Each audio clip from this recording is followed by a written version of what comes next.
โอ้ဟာလေးရဟ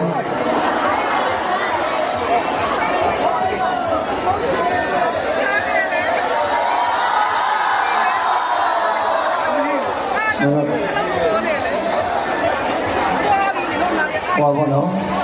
အမရပူရနဲ့စိုင်းရင်မူတွေကခွဲခြားလို့မရတော့တသားလေးဖြစ်တယ်ဘာလို့လဲဆိုတော့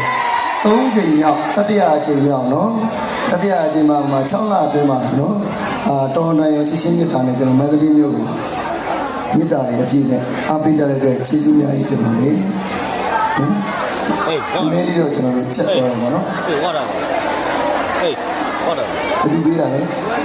ဟောမာမီခိုင်ကျွန်တော်တို့ကုစေရထောင်းပေါင်းသိ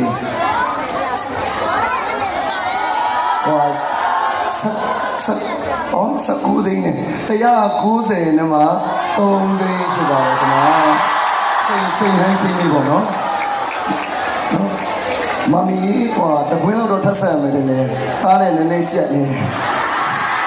ဟုတ်တယ်လေ